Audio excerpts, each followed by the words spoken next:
Pemirsa, sidang lanjutan kasus pembunuhan Brigadir Yosua saat ini akan segera dimulai sesuai dengan agenda di Pengadilan Negeri Jakarta Selatan, di mana persidangan akan dimulai pada pukul 9.30 waktu Indonesia Barat. Saat ini persidangan dimulai dengan terdakwa Ferdy Sambo dan juga Putri Chandrawati. Dan kita sama-sama saksikan pemirsa, di dalam ruang sidang terlihat Ferdy Sambo sudah duduk begitu di depan majelis hakim untuk nanti dilakukan pemeriksaan dengan agenda pemeriksaan saksi. Tadi rekan kami Akhir Nasution sempat mengatakan ada sekiranya 10 orang saksi yang akan dihadirkan oleh jaksa penuntut umum, di mana ke-10 orang saksi tersebut diantaranya adalah penyidik dan juga anggota Polres Jakarta Selatan yang juga sebelumnya sudah hadir pada persidangan untuk Baradae, Ricky Rizal dan juga Kuat Ma'ruf. Dan salah satunya adalah Ridwan Soplanit yang akan memberikan keterangan saksi pada pagi hari ini, yang merupakan petugas yang melakukan olah tempat kejadian perkara saat pembunuhan terhadap Brigadir Nofriansyah Yosua Huta Barat ini terjadi. Kalau kita lihat sama-sama saksikan pemirsa, ini di ruang persidangan masih menunggu majelis hakim memasuki ruang sidang. Dan juga masih belum terlihat tampaknya Putri Chandrawati berada di ruang sidang karena tadi tampak hanya ada Ferdy Sambo yang duduk di depan ruang sidang di majelis hakim. Tadi juga informasi dari rekan kami, Putri Chandrawati sudah hadir terlebih dahulu pada pukul 8.30 pagi di Pengadilan Negeri Jakarta Selatan. Kita masih sama-sama menunggu pemirsa, persidangan ini dimulai dengan agenda pemeriksaan saksi di Pengadilan Negeri Jakarta Selatan.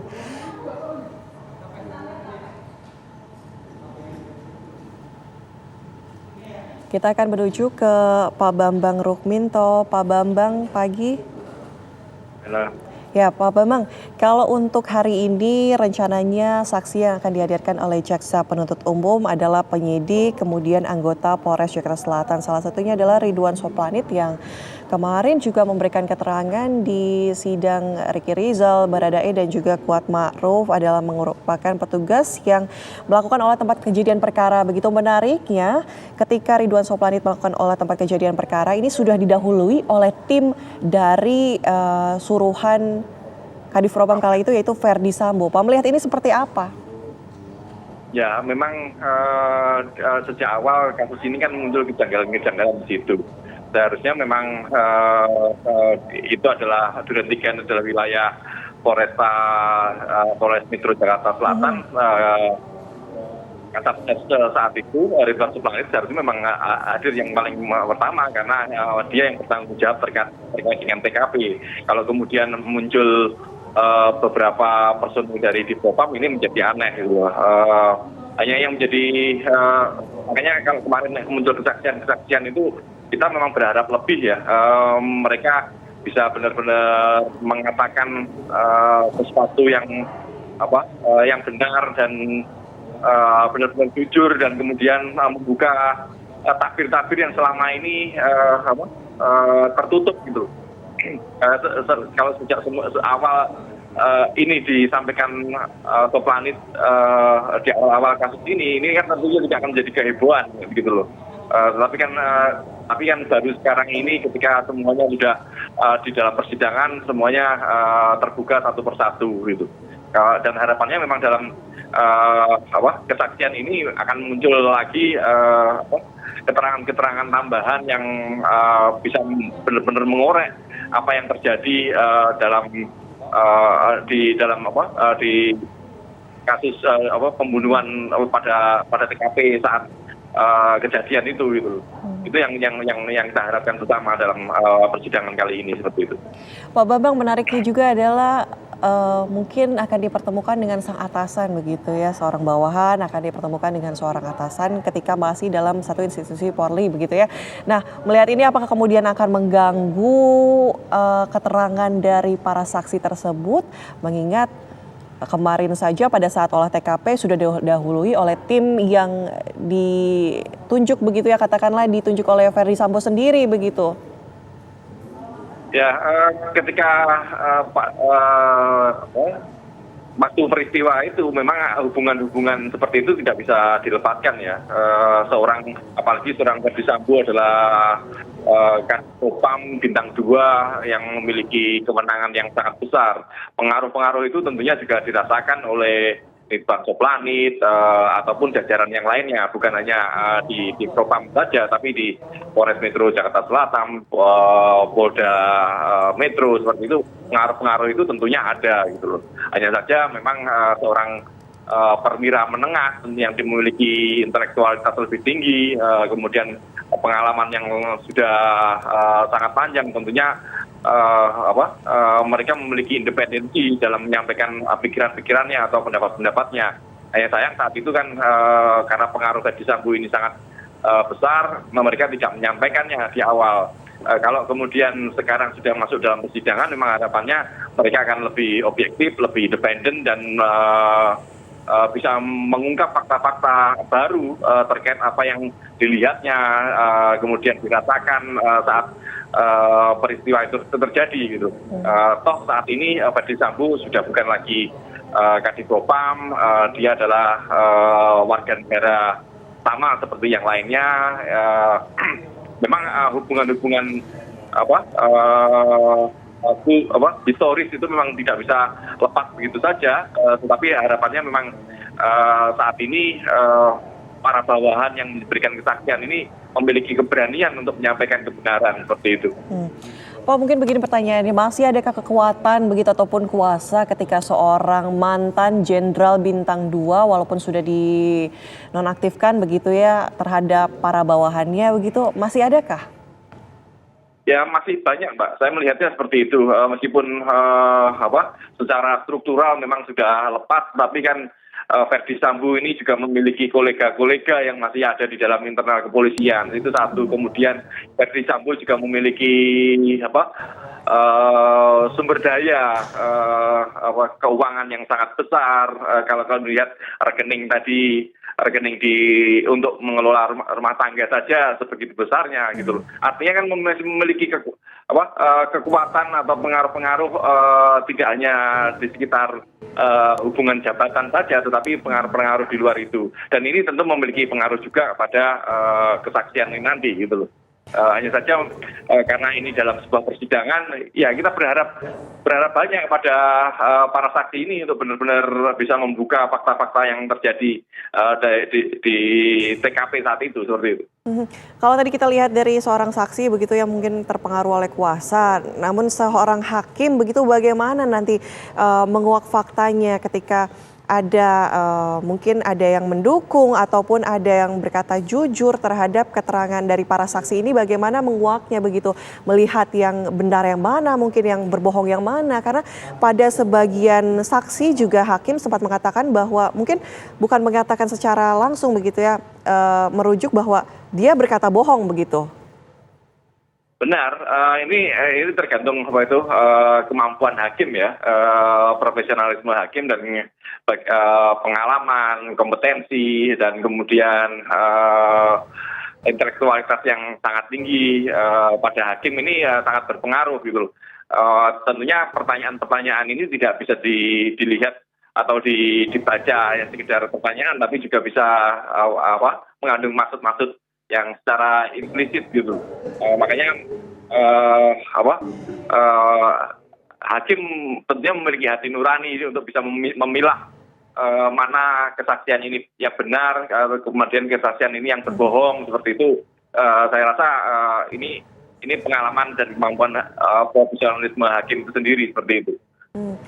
Pak Bambang, keterangan saksi ini seberapa pengaruhkah terhadap nanti hukuman yang akan diterima oleh Ferdy Sambo dan juga 4 rekan lainnya begitu ya yang termasuk dalam kasus pembunuhan berencana ini? Karena apakah motif sebegitu pentingnya? Mungkin keterangan saksi juga ini akan menguak motif sebenarnya terjadi pembunuhan ini seperti apa begitu? Seperti apa Pak? Betul, memang yang menjadi perdebatan sejak awal kasus ini kan apa motif yang melatar belakangi pembunuhan Brigadir Joshua Huta Barat ini kan. Makanya kalau kemudian kesaksian-kesaksian ini bisa bisa mengorek keterangan yang sebenarnya. Motif ini pun secara nggak langsung nanti akan terlihat apakah benar hanya sekedar emosi Verdi Sambo pada Joshua terkait pelecehan seksual yang selama ini dinarasikan atau motif-motif lain gitu. Karena kalau melihat rentetan peristiwa, kemudian juga kesaksian, kemudian terkait ada rekening besar.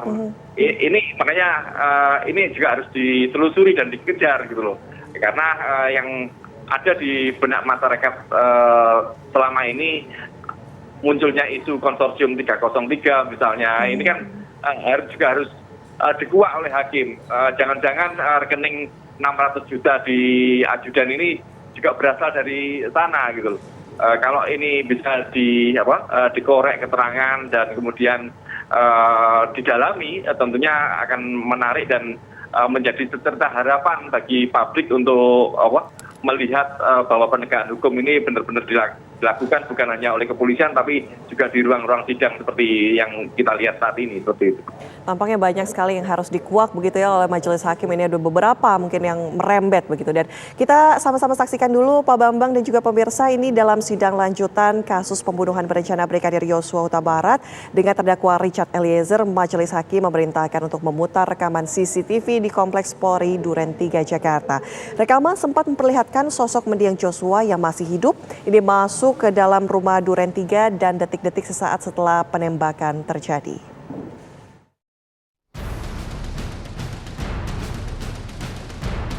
Setelah berulang kali upaya memutar rekaman CCTV Kompleks Duren 3 di persidangan sebelumnya terkendala masalah teknis, rekaman akhirnya diputar dalam sidang dengan terdakwa Eliezer pada Senin sore. Jaksa penuntut umum menghadirkan saksi ahli Kompol Heri Trianto yang memiliki keahlian dalam bidang rekaman CCTV untuk membuka rekaman tersebut. Rekaman detik-detik sebelum kejadian pada Jumat 8 Juli 2022 pun diputar di persidangan. Sekitar pukul 17.05 waktu Indonesia Barat, korban Yosua datang bersama Putri Chandrawati, Ricky Rizal, dan Kuat Ma'ruf ke rumah dinas Duren 3. 6 menit kemudian, pada 17.11 waktu Indonesia Barat, Verdi Sambo bersama ajudan lainnya, Azan Romer, tiba di lokasi. Dalam 5 menit ke depan yang menentukan, sebelum penembakan, Yosua sempat kembali terlihat di CCTV, melintas di sisi pekarangan rumah.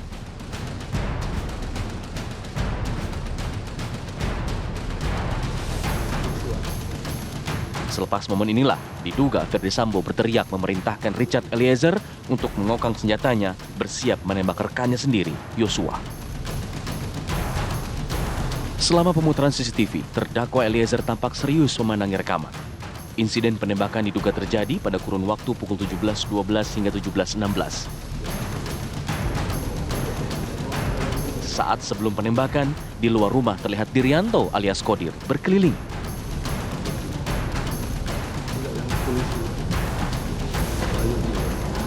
Tiba-tiba, Azan Romer terlihat bergegas kembali masuk ke dalam rumah. Diduga karena mendengar 5 letusan tembakan dari dalam. Terlihat jelas kepanikan beberapa orang di rekaman usai penembakan terjadi. Pukul 17.16, Verdi Sambo terlihat meninggalkan lokasi bersama ajudannya, Azan Romer. Tim TV One mengabarkan.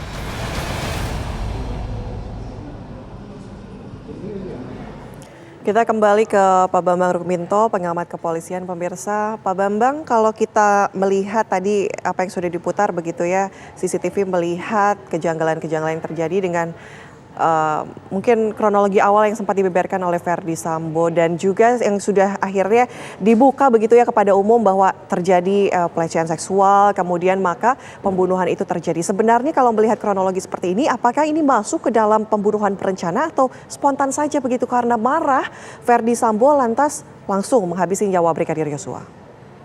Ya, ini mungkin ranah hakim ya, apakah ini pembunuhan berencana atau sekedar insiden kecelakaan gitu. Tapi kalau melihat kronologi kemudian rangkaian CCTV yang dihadirkan sebagai salah satu alat bukti di situ, tentunya sangat janggal sekali ya bila ini terjadi hanya sekedar insiden gitu loh, kecelakaan biasa gitu loh.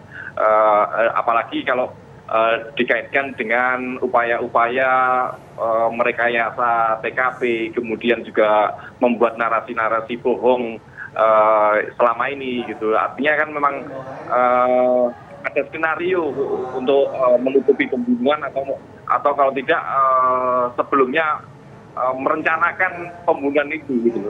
Makanya kalau kemudian ada bukti-bukti terkait video Ferdy Sambo menggunakan sarung tangan, terus kemudian senjatanya jatuh seperti itu kan, artinya memang sejak awal sebelum pembunuhan itu terjadi, ini ada rangkaian yang bisa dikonstruksi dalam persidangan ini gitu. Dan ini menunjukkan fakta-fakta juga bahwa itu tidak serta-merta terjadi gitu. Ada rangkaian peristiwa sebelumnya seperti itu, Pak. Oke, rangkaian peristiwa inilah yang mengasumsikan terjadinya perencanaan begitu ya? Iya, karena kan tidak serta-merta senjata itu sudah dipersiapkan sebelumnya, kemudian terkait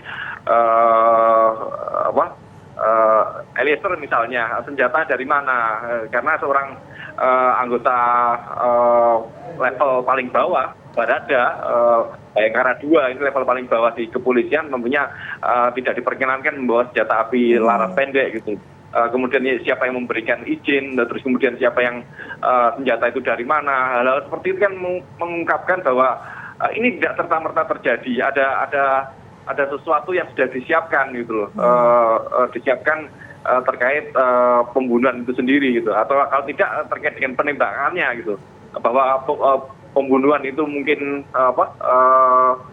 efek dari penembakan itu lain soal, itu yang harus juga digali oleh hakim, tetapi penembakannya sendiri itu sudah direncanakan, saya melihatnya seperti itu. Baik, Pak Bambang, terkait dengan senjata mungkin kita bisa melihat informasi berikut ini terlebih dahulu, di mana sidang kasus pembunuhan Brigadir Yosua pada Selasa lalu ini berlangsung hybrid. Terdakwa Ferdy Sambo hadir di pengadilan, sedangkan Putri Chandrawati mengikuti persidangan secara online karena COVID. Dalam peradilan hari itu, jaksa sempat menanyakan saksi ajudan tentang senjata-senjata, termasuk yang dijatuhkan oleh Ferdy Sambo.